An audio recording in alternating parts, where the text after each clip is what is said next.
যে প্রশ্নটা সেটা হচ্ছে যে সম্প্রতি পুশিনের ব্যাপারে যেটা দেখতে পাচ্ছেন বর্ডার দিয়ে ভারত প্রতিনিধি পুশিং করছে। গতকালকেও 192 জনকে পুশিং করেছে, যদিও বর্ডার এলাকাটা বর্ডার গার্ড বাংলাদেশের নিয়ন্ত্রণে।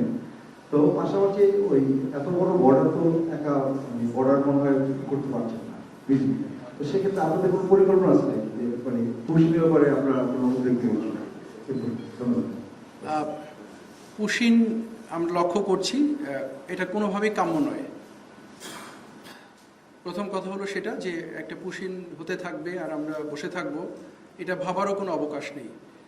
বিজিবি এটা নিয়ে কাজ করছে এবং সরকারের সংশ্লিষ্ট যারা আছেন তারা অবগত আছেন বিষয়টি নিয়ে।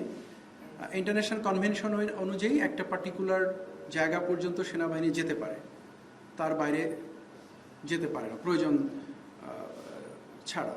তো এই পরিস্থিতিতে পুশিং বিষয়টি আমি মনে করি এখনও বিজিবি সুন্দরভাবে নিয়ন্ত্রণ করতে পারছে। পরিস্থিতি যদি উদ্ভব হয় যেখানে সেনাবাহিনী ইনভলভ হওয়ার দরকার হবে, সরকারের নির্দেশে নিশ্চয়ই সেনাবাহিনী সেটাতে যাবে।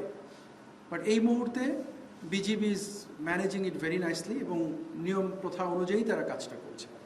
বাট আবারও বলবো, এটা কাম্য নয়, এটা ইজ নট অ্যাকসেপ্টেড।